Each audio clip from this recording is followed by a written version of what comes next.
우리 시간에 함께 나눌 말씀은 요한복음입니다. 요한복음 10장 25절부터 27절까지 말씀입니다.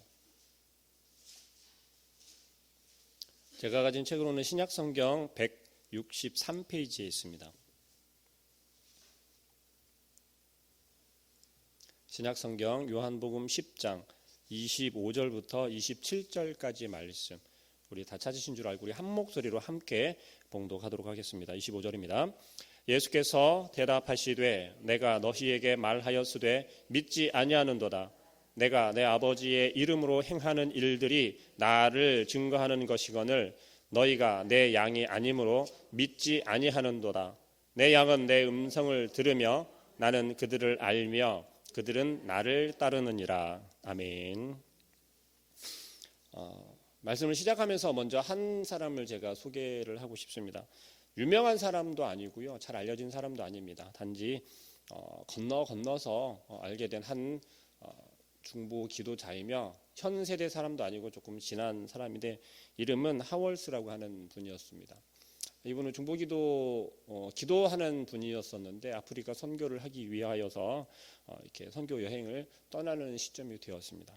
그런데 그가 아프리카로 떠나기 위해서 영국에서 이제 떠나게 되었는데 런던에서 출발해서 이제 아프리카로 가려고 하면 이제 기차로 여행을 시작을 하고 출발해야 하는 상황이 되었습니다. 그런데 다들 아시겠지만 선교사님들이 한국에 와서 선교 보고를 하고 다시금 선교지로 돌아갈 때는 한 가지 보고도 하고 있고 와야 되는 일도 있겠지만 어떤 의미로 보면 한 가지 이유들이 있습니다. 그 뭐냐면 선교 후원금을 많이 후원받고 돌아가야 선교지에 가서 선교 활동을 활발하게 할 수 있거든요.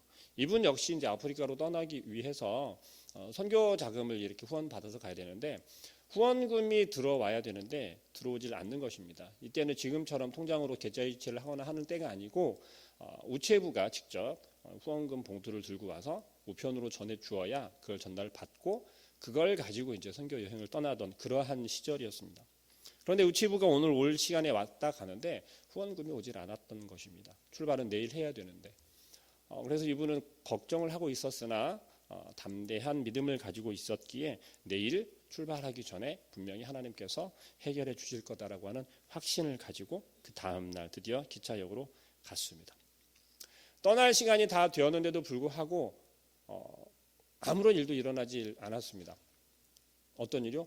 누군가가 후원금을 가지고 온다거나 아니면 후원금이 생긴다거나 이제 하는 일이 생겨야 되는데 전혀 그러한 일이 일어나지 않았습니다.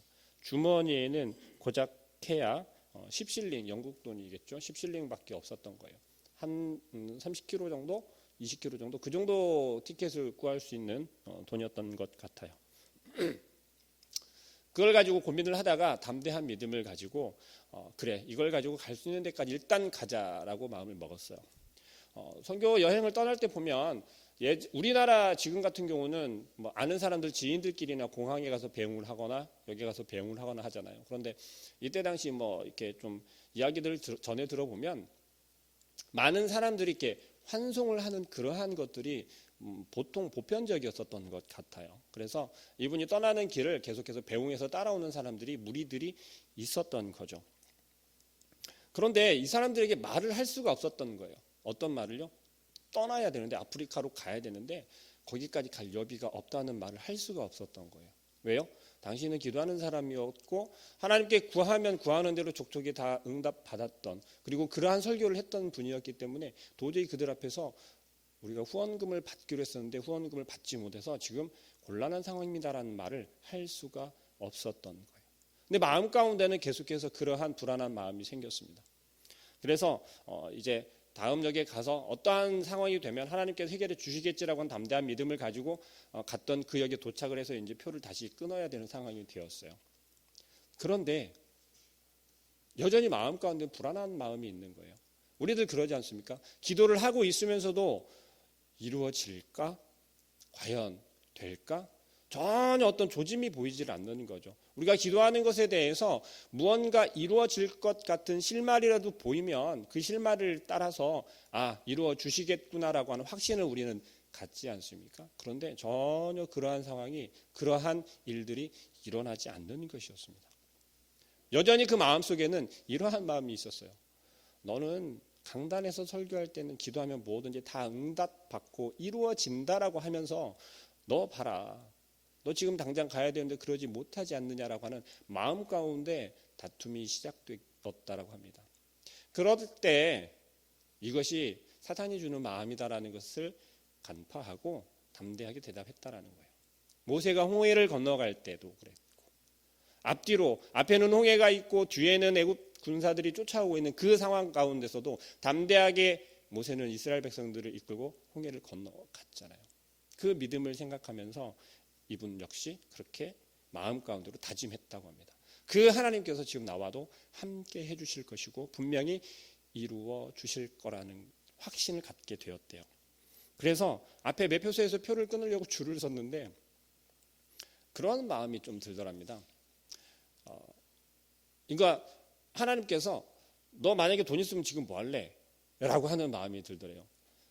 자, 뭐 당연하지 않습니까? 돈이 있으면 지금 표를 끊어서 가겠죠. 그런데 하필이면 그 상황에서 그런 마음이 들더랍니다.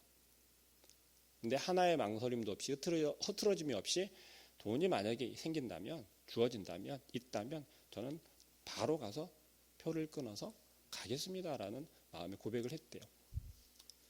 이제 앞에 이제 매표소 표 이제 끊어야 되는 차례가 거의 다가왔습니다. 그때 배웅하기 위해서 따라왔던 군중들 속에서, 그 무리들 속에서 한 사람이 도저히 못 참겠다라고 하면서 이분 앞으로 나오더래요. 그러면서 손에 돈을 쥐어 주더랍니다. 표를 끊고 기차에 타는 것을 보고 그 타는 그 순간에 전해주려고 했던 그 후원금을 내가 가게 문을 열어야 되는데 시간이 너무 가까워서 도저히 끝까지는 못 기다리겠고 내가 먼저 갈 건데 미리 주고 가겠습니다 라고 하면서 그 순간에 그것을 주더랍니다. 얼마나 감사한 일입니까? 만약에 그 믿지 못했고 불안한 마음에, 기도의 응답이 되지 않을 그러한 불안한 마음에 만약에 그들에게 사실은 이러이러해서 이러했습니다 라고 이야기를 했으면 물론 조금 마음 가운데 불안한 마음 없이 더 빨리 해결될 수도 있었겠죠. 그런데 다른 한편으로 생각을 해보면 어떻습니까? 이분이 강단에서 설교하는 선포했던 그 말씀의 믿음의 확신이 어떻게 될까요? 어쨌든 그러한 상황이 되고 나서 티켓을 하고 나서 기차에 오를 때 그 모였던 무리들이 함께 선물들을 막 이렇게 주더랍니다. 같이 가지고 갈 걸. 그리고 또 한 가지, 그것이 하나님께서 나와 함께 하시고 역시 보내시는구나라고 하는 그 역사를 경험한 전부가 아니라 시작이었다라는 고백을 했는데요. 그 이유는 그것입니다. 런던에 도착을 해서 이분을 맞이하여서 접대를 해주고 인도해 주기로 했던 분이 그러는 거예요. 제가 당신에게 보내려고, 후원금으로 보내려고 50프랑이라고 하는 그 돈을 모아놨었는데 제가 깜빡하고 미처 보내드리지를 못했습니다 라고 하면서 그 자리에서 그걸 또 주더랍니다. 자, 이 하울스라고 하는 이 분이 만약에 하나님을 전적으로 신뢰하지 않았고 하나님께 기도한 것에 대해서 이루어질 거라는 확신이 없었다면 어떠했을까요? 여전히 불안한 마음을 가지고 그 아프리카 선교 여행을 떠났겠죠. 그러면 중간에 포기했을 수도 있을 거고요. 아니면 조금만 어려운 상황이 되었을 때 아마 쉽게 우리는 뒤돌아설 수 있는 그러한 상황이었습니다. 이분의 얘기를 제가 먼저 말씀을 드린 이유는 오늘 본문에서 이야기를 한 배경은 이렇습니다. 예수님께 사람들이 너가 스스로 하나님의 아들이라고 하니까 너는 이단이야.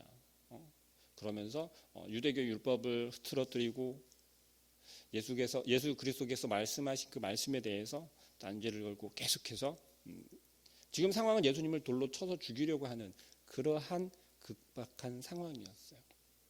그 상황에서 예수님께서 말씀하시는 것은 25절 이하의 말씀부터 이렇게 이야기하죠. 내가 너희에게 말하였을 때 믿지 아니하는도다 라고 이야기를 해요. 우리는 하나님의 말씀을 늘 청종한다라고 합니다.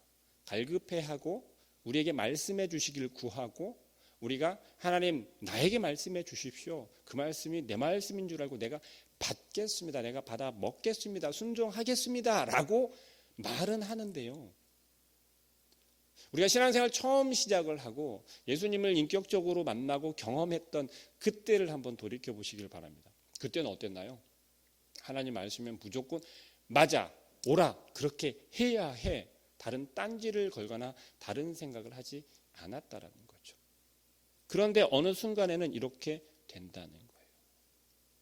내가 너희에게 말하였으되 믿지 아니하는도다가 우리의 신앙생활 속에서 되어진다라는 거예요. 도대체 우리는 무엇 때문에 하나님께서 말씀하시고 예수 그리스도 말씀을 나에게 하는 말씀이고 주님의 온전한 말씀이다라는 것을 고백했던 우리가 왜 이렇게 변해갔고 변질되었을까요?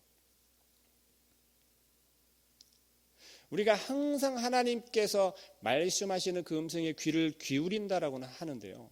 처음에는 잘 들렸던 그 음성이 점점 멀어지고 점점 들리지 않게 된다는 거죠.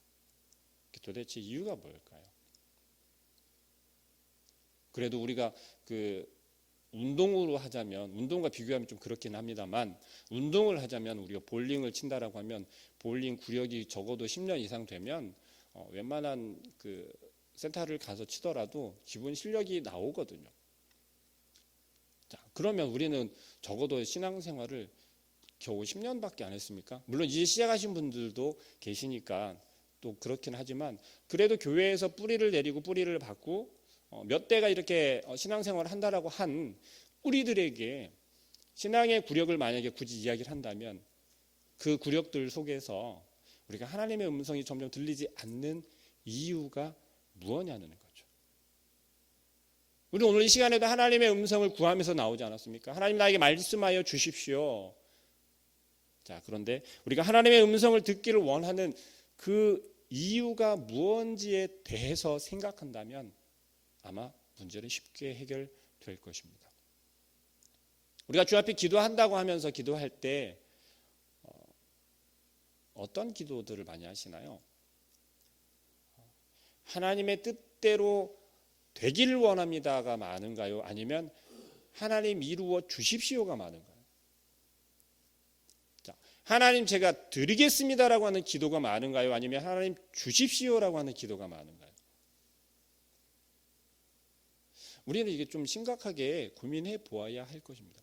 전혀 구하지 말라는 이야기가 아닙니다. 주님께서는 분명히 이야기를 하셨거든요. 두드리라, 구하라, 찾으라 그러셨거든요. 그런데 그들에게 그렇게 이야기를 하신 이유는 그 이면에는 25절 이 말씀이 먼저 깔려 있어야 돼요. 뭐요? 내가 너희에게 말하였으되 너희가 믿을 때라는 거죠. 믿지 아니하는 우리들에게 주님께서 아무리 말씀을 하시고 아무리 우리에게 주신다고 하더라도 우리는 듣지 못하고 찾지 못하고 보지 못한다는 거예요. 하나님께서 우리에게 말씀하시는 거는요, 어마어마하게 어려운 것을 요구하시거나 어마어마하게 힘든 것을 요구하지 않으세요. 근데 그것이 우리에게는 우리의 삶 속에서는 지금 현재 나의 삶 속에서는 우리의 삶 속에서는 어마어마하게 큰 문제가 되고 어마어마하게 어려운 일이라는 거죠. 왜 그럴까요? 저는 설교하면서 우리 청년들에게도 마찬가지지만요. 왜라고 하는 질문을 굉장히 많이 하지 않습니까? 왜라고 하는. 근데 우리가 그 왜를 빼고 신앙생활을 하거나 우리의 삶을 살아간다면요. 아마 엉망진창이 될 것 같아요. 제 생각엔 그렇습니다. 우리가 아침에 밥을 먹는다고 하더라도 밥을 왜 먹습니까? 또 아침을 안 드시는 분들이 있을 수 있으니까. 우리가 밥을 먹으면 왜 밥을 먹습니까? 움직여야 하잖아요. 힘이 나야 되잖아요. 힘을 내야 하잖아요. 힘이 없으면 아무것도 못하니까 밥을 먹는 거예요. 그러면 우리가 신앙생활을 하는데 말씀을 왜 들어야 됩니까? 힘을 내야 하기 때문에 그런 거예요. 우리가 영양분을 공급받아야 신앙생활을 온전히 할 수 있기 때문에 그렇습니다. 그런데 그 말씀을 우리가 온전히 귀담아 듣지 않는다는 거예요. 그 말씀을 우리가 온전히 듣지 못한다는 거예요. 그러면 어떻게 되는 거예요? 굶어 죽는 거예요. 밥을 안 먹으면 굶어 죽잖아요. 말씀을 안 들으면 굶어 죽는다는 얘기예요. 들어도 듣지 못하면 굶어 죽는다는 얘기예요. 우리의 신앙이 점점점 죽어간다는 거예요. 열심히 교회에서 신앙생활 한다고 열심히 나와서 봉사하고 있습니다. 열심히 예배는 드려요. 그런데요, 계속해서 말라가는 거예요. 우리의 영이 계속해서 죽어간다는 얘기예요.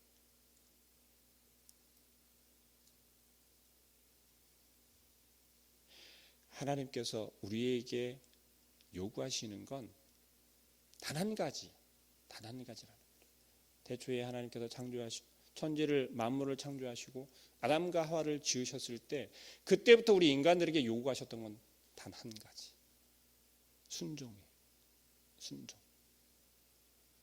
하나님께서 우리에게 요구하시는 건, 우리 주님께서 우리에게 말씀하시는 건 다른 게 아니라 순종이라는 거예요. 계명 중에 가장 큰 것이 무엇냐 하실 때 이웃 사랑이라고 했어요. 네, 맞잖아요. 그런데 이웃을 사랑하긴 사랑해야겠는데 어떻게 사랑하실 겁니까? 내가 내 자녀를 사랑하는 것처럼 이웃을 사랑하실 수 있으세요? 내 남편을, 내 부인을 사랑하는 것처럼, 내 부모를 사랑하는 것처럼 이웃을 사랑하실 수 있으세요? 그런데 우리 주님께서는 계명 중에 가장 큰 것이, 천국에 들어갈 수 있는 방법이 이웃사랑이래요. 사랑이래요. 어떻게 할 수 있겠습니까? 어렵게 생각하면 굉장히 복잡해요. 그런데 단순하게 이 한 가지를 가지고 생각한다면 쉽습니다. 뭐요? 순종이에요. 예수님께서 하신 것처럼. 예수님께서는 하나님께서 이 땅에 보내셔서 우리를 위해서, 죄인들을 위해서, 인간들을 위해서 희생하시겠노라고 마음 먹고 계획하시고 그것을 이루실 때 예수님께 요구하신 건 다른 게 아니에요. 순종이에요. 하나님 말씀에 순종.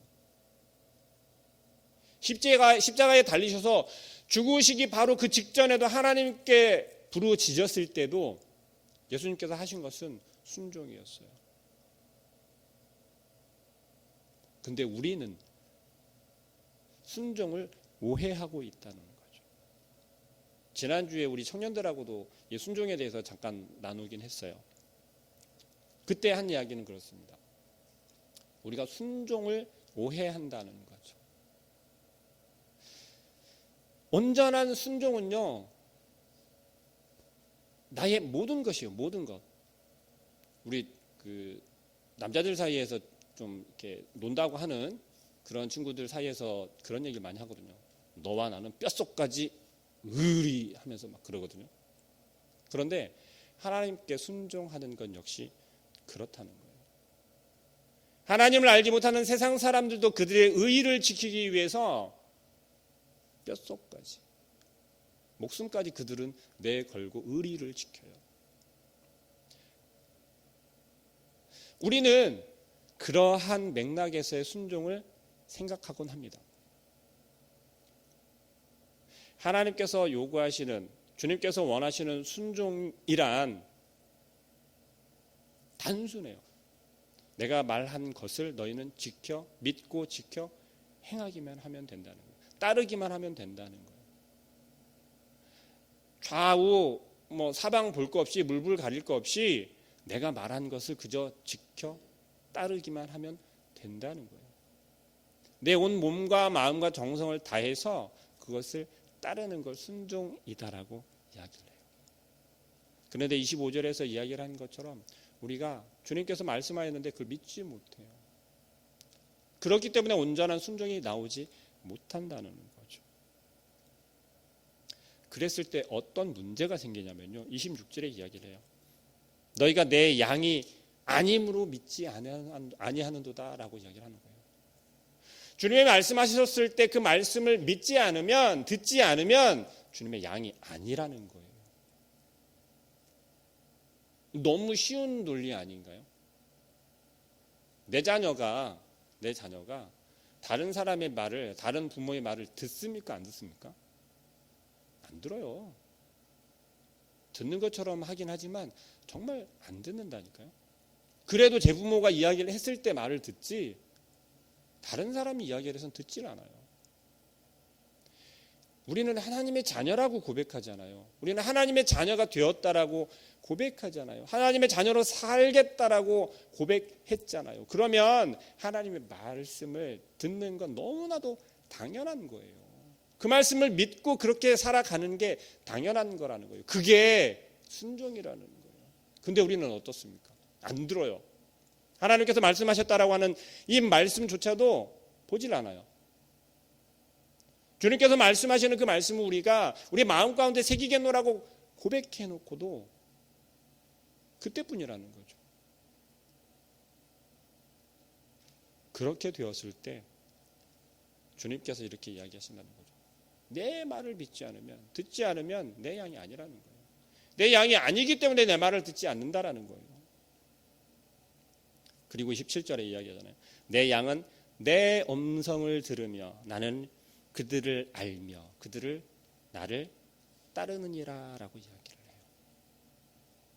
결국은 우리가 하나님의 자녀로 살아간다는 것은 하나님의 말씀을 듣고 그 말씀을 청종하고 그대로 따라 순종할 때 하나님께서 우리를 바라보시고 우리의 순종하는 모습을 바라보시고 내 자녀이구나 라는 것을 아신다는 거예요. 그리고 하나님께서 말씀하시는 것을 하나님께서 이끄시는 대로 따라간다는 겁니다.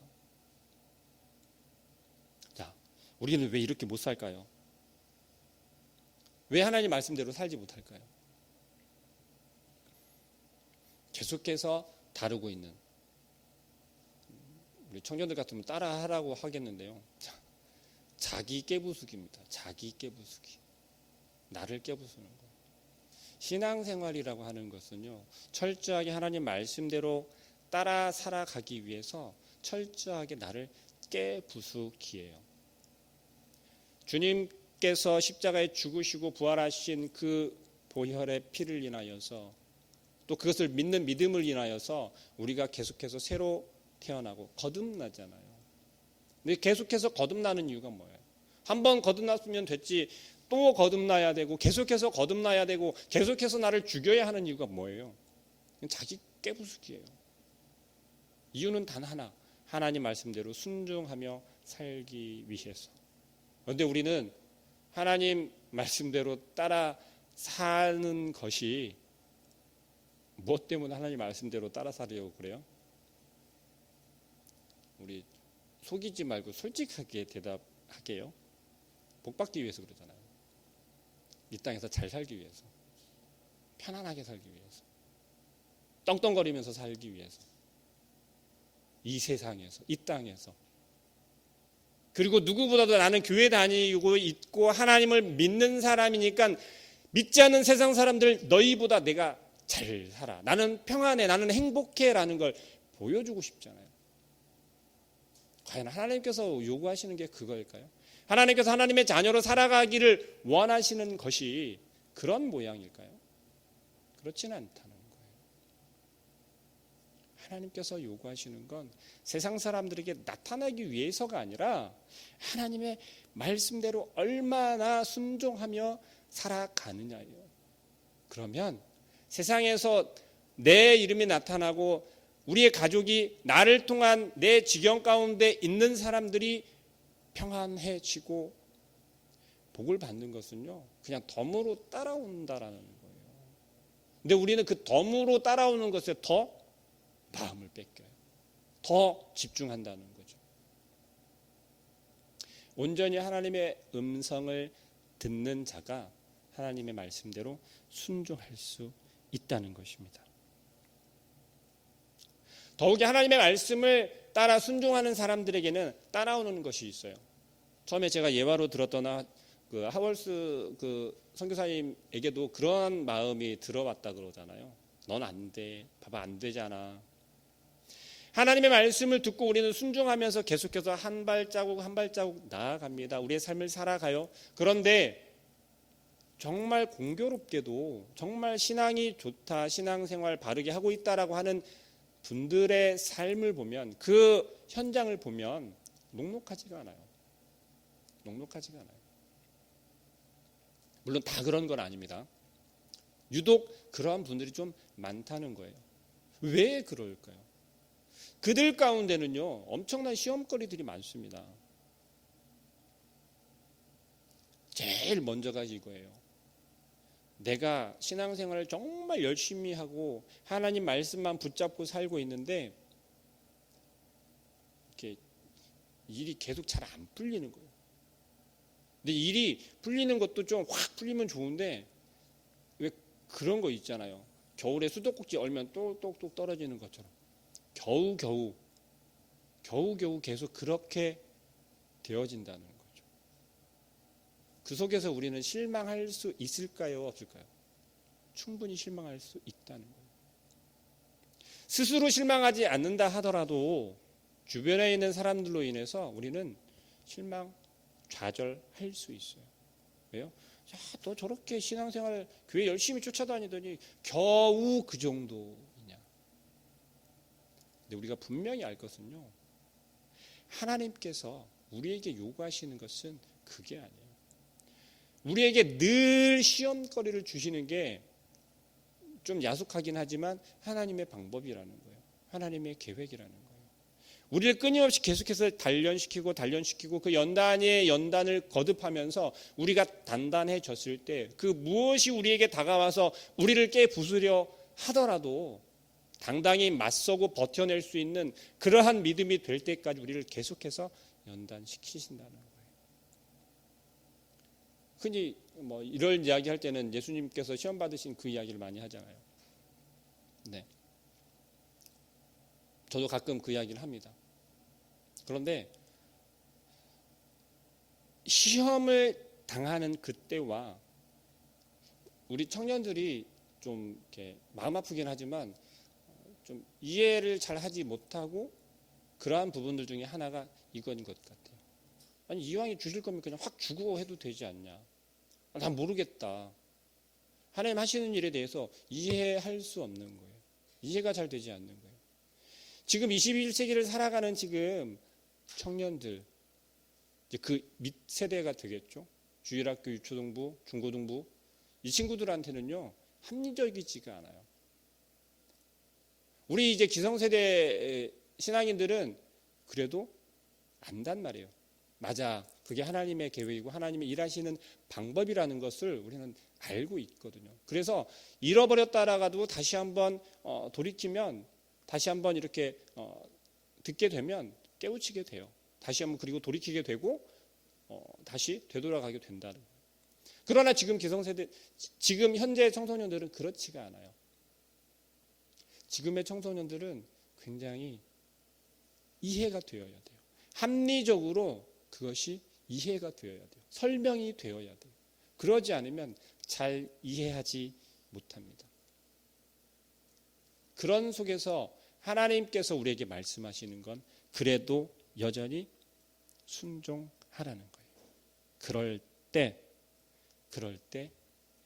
우리에게 하나님께서 말씀하시는 그 음성을 들려주시고 알게 해주신다는 거예요. 그리고 또 하나 빼먹으면 안 되는 한 가지가 있습니다. 그건 뭐냐면 바로 주님과의 교제입니다. 하나님의 말씀을, 하나님의 음성을 우리가 듣기 위해서는 그만큼 가까워져야 된다라는 거예요. 가깝지 않으면, 관계가 되지 않으면 아무리 말씀한다 하더라도, 말한다 하더라도 들을 수가 없다는 거예요. 그 예로 마르다와 마리아를 들 수 있을 거예요. 예수님께서 마을 들어가셨을 때 마르다가 얼마나 예수님을 만나고 싶어 했어요. 집으로 초대합니다. 가요. 마리아는 어떤 마음이었냐면요. 예수님이 자기 집에 왔기 때문에 내가 할 수 있는 모든 것을 총동원해서 예수님께 대접해 드리고 싶었어요. 그런데 마리아는요. 마르다가 그랬고 마리아는요. 예수님 턱 밑에 앉아서 예수님께서 하시는 말씀을 이렇게 듣고 있었어요. 그 그림을 한번 상상을 해보세요. 예수님이 거실에 이렇게 딱 앉아 있습니다. 그리고 마리아는 같이 소파에 앉아 있지도 않아요. 마리아는 밑에 앉아가지고 이렇게 쪼그리고 앉아가지고서 예수님 하시는 말씀을 이렇게 듣고 있어요.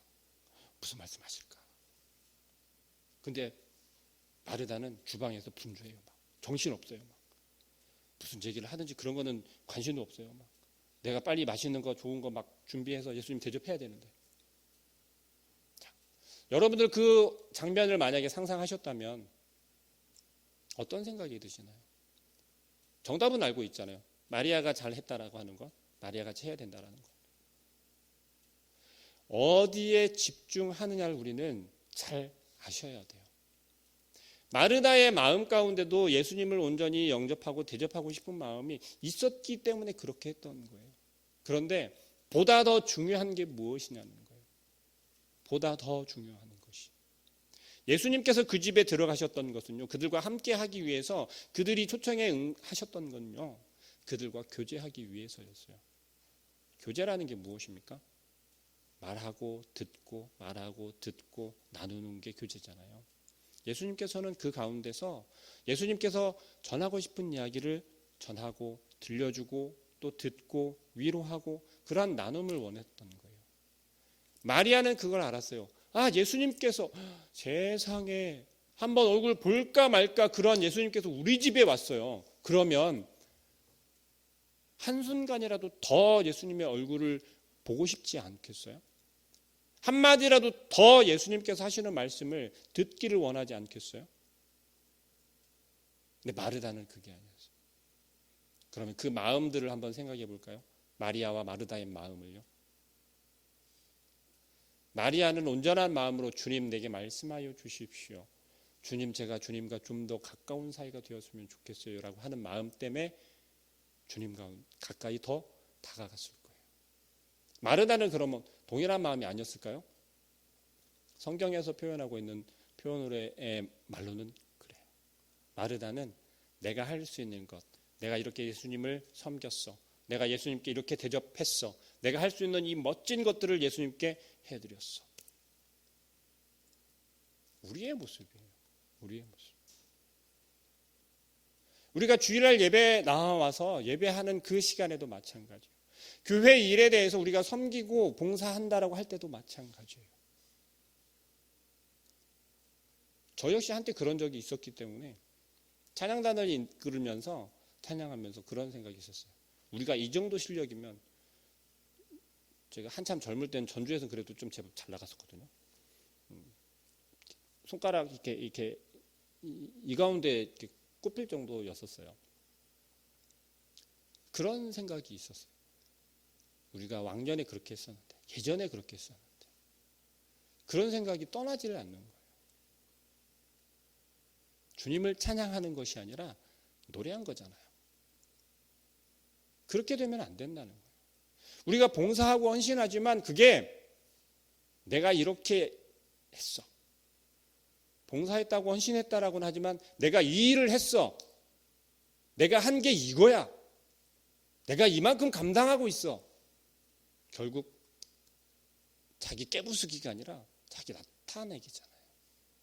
하나님께서 정말 우리에게 말씀하시는 건 너 다 버려, 너 다 버리고 너 안 나타나게 봉사해봐, 헌신해봐, 순종해봐. 그게 진정한 순종이야라고 우리에게 말씀하신다는 거예요. 신앙생활이 참 어려운 것 같습니다. 그렇죠. 정말 어려운 것 같아요. 그런데요, 단순하게 생각하면요, 정말 쉽습니다. 왜요? 하라는 것만 하면 되거든요. 근데 하라는 것만 하지 않고 하라는 것에 나의 생각과 나의 방법과 내 것을 막 섞어서 더 보태고 보태서 하려다 보니까 어떻게 돼요? 다른 데로 가버리는 거예요. 다른 결과를 낳게 된다는 거죠. 이걸 우리는 열심이라고 이야기를 합니다.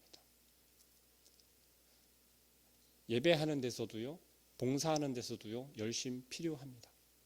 그런데 순종이 바탕이 되어야지 열심만 있으면 오히려 우리가 시험 당하게 됩니다. 내가 열심히 했는데 인정해 주지 않는다, 내가 열심히 했는데도. 우리가 가장 상처받는 건 그거잖아요. 우리가 행한 일에 대해서, 우리의 모습에 대해서 인정해주지 않고 오히려 책망하는 혹은 손가락질하는 그러한 것들 때문에 왜 손가락질을 당할까? 왜 내가 책망을 당해야 할까를 생각하기보다는 내가 창피를 당했어. 내가 꾸지람을 받았어. 내가 인정받지 못했어. 가 되잖아요. 하나님께서 우리에게 요구하시는 건 그게 아니에요. 그건 하나님의 음성을 듣지 못했다라는 것과 마찬가지라는 겁니다. 그래서 우리가 하나님의 음성을 청종하고 듣기를 소망하지만 함께 병행되어야 하는 것은 주님과의 교제라는 것을 우리가 잊지 않기를 소망합니다. 그래서 그 가운데 하나님과 하나님의 음성을 우리가 온전히 듣고 주님과의 교제가 온전히 되어졌을 때 원활하게 되어지고 돈독하게 되어지고 그럴 때 비로소 우리의 열심이 순종으로 바뀌고 하나님 기뻐하시는 순종이 될 줄로 믿습니다. 우리 시간에 다시 한번 찬양할게요.